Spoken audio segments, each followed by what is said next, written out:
on everyone, Hawks21 here, back with another Splinterlands video.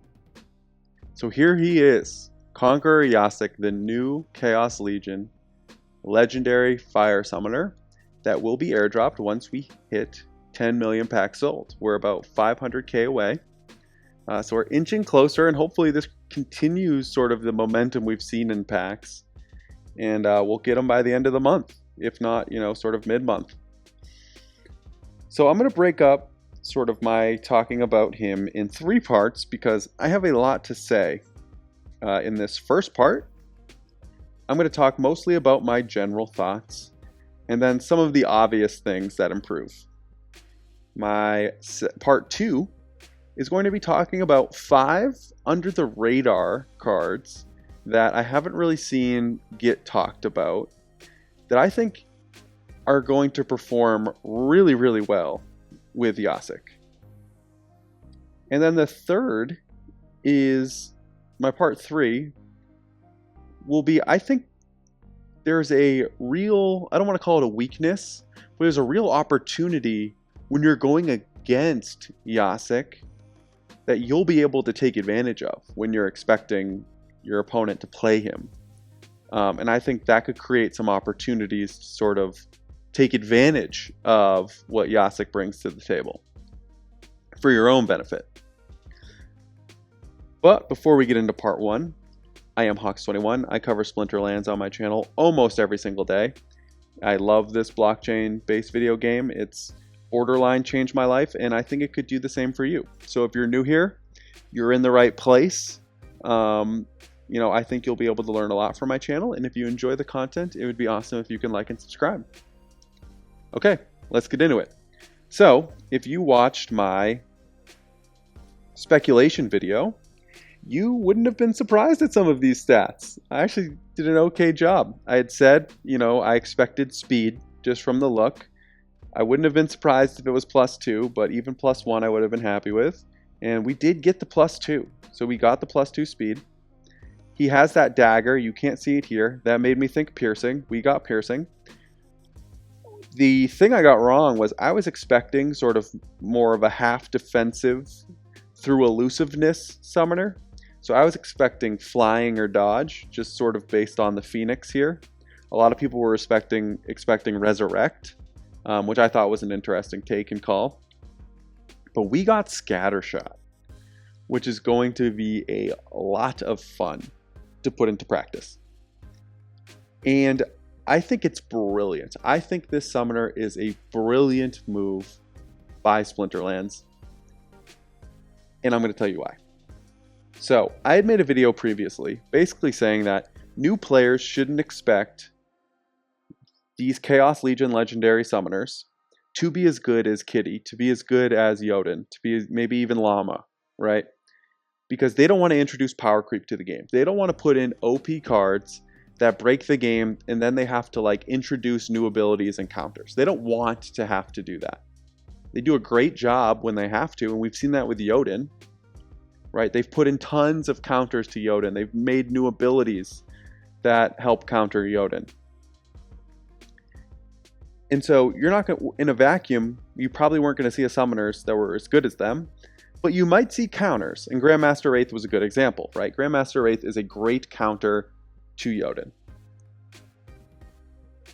But they did something unbelievable here with Conqueror Jacek, and including the scattershot. And I guess pun intended, you're going to be able to create chaos with Yasik. Think about how many times, if you're a newer player, you look at your opponent's last 5 battles and you see Kitty, Jotun, one of the shield bearer plays Kitty Jotun. And I don't have any of these summoners. I can't afford any of these summoners. I don't have the cards to counter whatever lineup I'm about to face. I'll do my best, but it's just not going to happen. And I think that's what frustrates most players, right? Is they can look at the recent battles and just know they're overmatched and not really have a chance. You can know what your opponent's going to play, and if you don't have the cards to counter it, there's really nothing you can do. Well, Conqueror Jacek will almost always give you a chance. So think about, for example, those shield bearer plays that have all of those support, the repairs, the heals, the cleanses, all in the back line. And it's kind of why like Scattershot, I made the Scattershot video in general, right? Where you can avoid the shield bearer. You're going to now have the opportunity to play Conqueror Jacek, have all of these magic and range damage dealers in the back line, and just take out their entire support system. Unless you get really unlucky, right? You know, if you have enough Scattershot with piercing in the back, you're eventually going to take out key cards in whatever lineup they're trying to play. Think about Jotun, for example. You're trying to get through the Living Lava, you're trying to get through Grum, you're trying to get through Alamo Cambio, so you can get those ranged monsters from Jotun or Magnor. You know, you're trying to get through those guys so you can start attacking those ranged monsters from Jotun. Or get them into the front line where they can't fire anymore. Well, now you're going to get a massive speed boost, and you're going to be firing directly at those main damage dealers to at least give yourself a chance.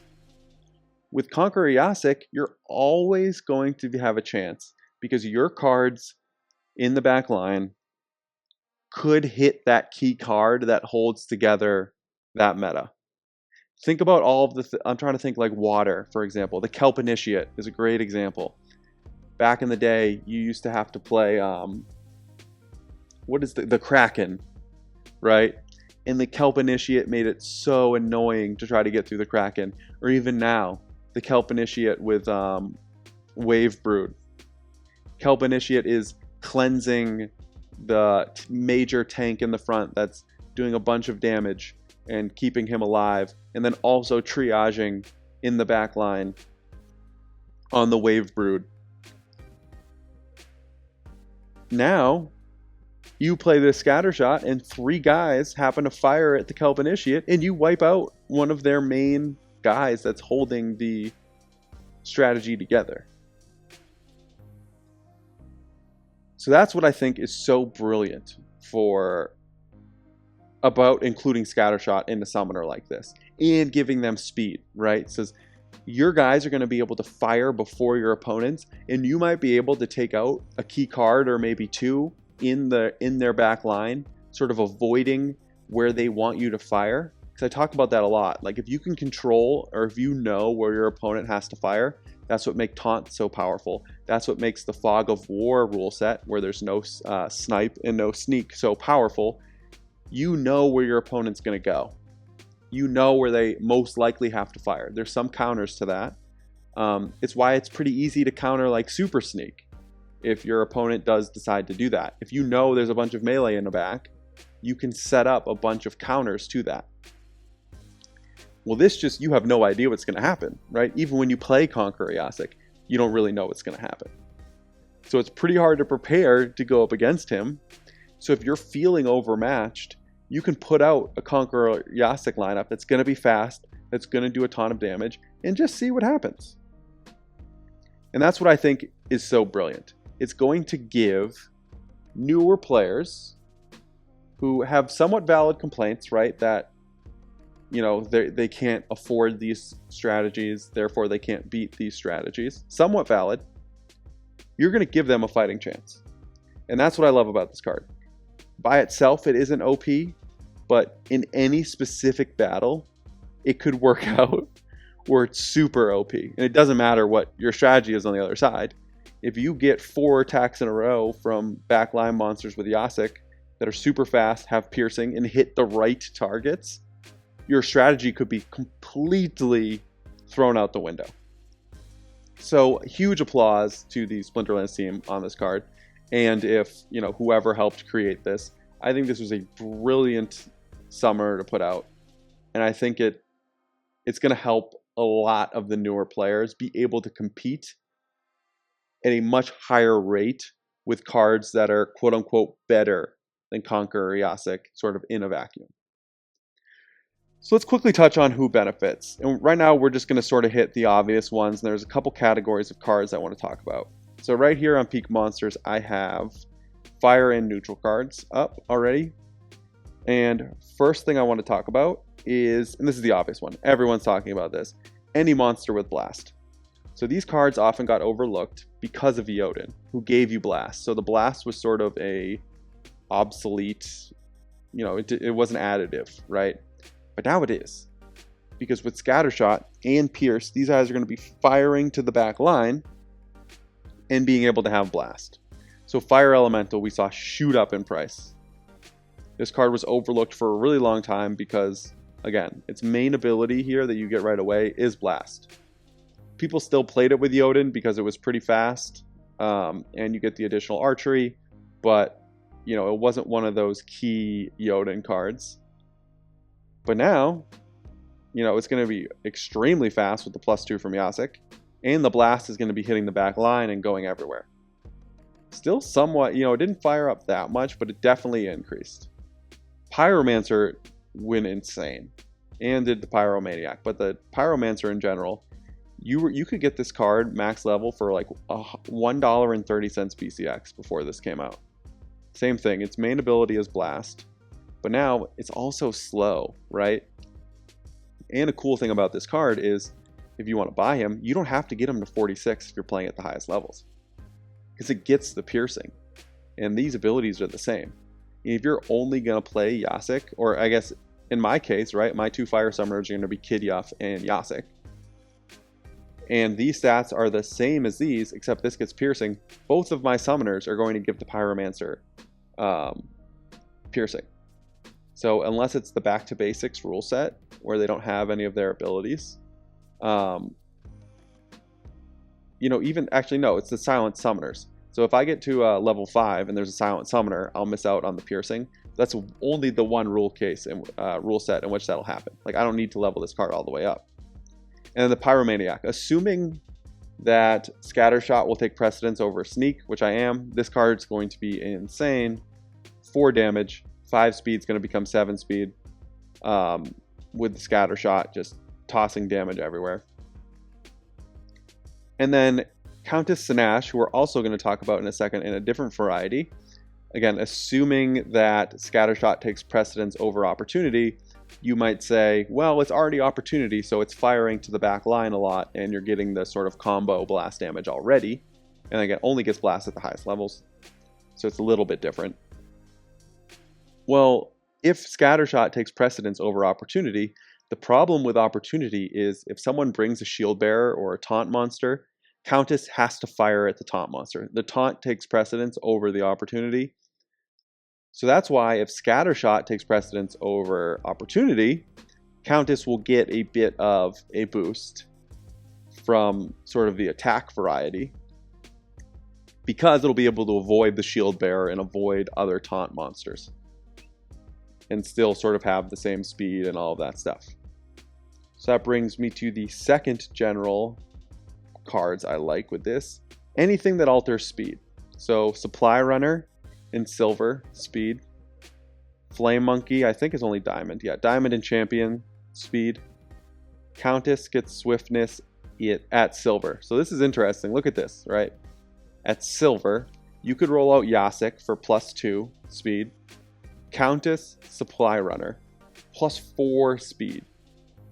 So I'm interested in stacking speeds up, right? Like, let's make Grum, who we'll talk about in a little bit. You know, all of a sudden, if we're giving Grum 5 speed, all of a sudden, and piercing, that becomes a much different looking monster than the 1 speed card that we're used to that doesn't fire until the end and misses way more shots than, you know, you can live with. And then, you know, on the other side of swiftness, there is slow. So Scavo Chemist I really like. Gets it in gold. I actually just leveled this card up. Scavo Hireling doesn't get it until the highest leagues, but even then, interesting enough, the repair and then Scattershot can't hit camouflage. So on the flip side, you know, if you're going to run a play with Grum, giving him piercing and boosting his speed and such, Grum, since it has the Void Armor and the Void, this repair is going to really help Grum stay alive. So this is a pretty interesting card if you're going to start running sort of a sped up Grum with piercing. And then again, if you're going against Yasik, can't hit can't be hit with Scattershot. Obviously, if they're playing blast monsters, a blast could hit him, but can't be hit directly. And then Venator gets it at gold. So think about this, at gold, right, you would have the 2 swiftness monsters that we just talked about. You would have Supply Runner, and then you would have the Countess Sinash. You could then toss out Scavo Chemist. You could then toss out Venator with the slow, again in gold. So that's talking about 6 speed manipulations, 4 swiftnesses, so the one from Supply Runner and the one from the Countess, and then the 2 from Yasik, and then 2 slows, so the Scavo and the Venator. So think about playing those 4 cards with Yasik, then tossing out a Grum. So not only are you going to get a 5-speed Grum, you're going to slow down your opponent by 2. Then all of a sudden, Grum has piercing, 5 speed, and is faster than your opponent because you've slowed your opponent. Crazy. And then finally, before we get into real specific cards in part 2, I just want to show off some of the tanks that are going to benefit, that are kind of obvious that people are talking about. You know, I've talked about Grum a lot. Forgotten One is interesting, a little redundant with the piercing, but it's so slow. Giving this card speed is going to make this a monster. The 6 damage, great. Where is it? Living Lava, not so much. It's not a huge damage dealer, but there's 2 more. Grum, again, very obvious here. Has great defense. Its biggest problem is, you know, when it just hits 1 shield. Now it has piercing with Yasik. It's going to get way faster with Yasik. This card becomes much more viable and, you know, a little scary almost, being able to play Grum with Yasik. And then Magnor. Magnor's going to be crazy. So the biggest problem is it's pretty slow, right? But now we're talking about 5 speed with the Enrage, with piercing. So there's no longer are you going to hit 1 armor and that'll be it, right? No. You're going to roll right through that. So this card's going to be really fun. All right, so there in part 2, that's the end of part 1. In part 2, I'm going to cover 5 cards a little off the radar that have gotten, some of them have gotten a little bit of attention, but I don't think they're getting enough attention. In this one, I sort of covered the obvious ones that everyone are talking about, but I think there's some more, and we'll get into that with part 2. But thank you for tuning in to part 1. I'm really excited to have you guys here watching this video. I'm really excited for the new summoner. Let's take one last look at him. Conqueror Jacek. Amazing. I'm super excited for this card. If you enjoy this type of content, it would be awesome if you could like and subscribe. Also, check out my Twitter. I'm getting close to 400 followers. You can see 375. I'm having some great conversations, Splinterlands conversations over here. So come join the party. All right, part 2 will be out sometime this week, same as part 3. We have that big announcement on Monday they've been teasing for a while, so there might be a video in between, but I'm going to get these out as quickly as possible. All right, I hope you guys are having a great day. I will see you around the game and talk to you soon.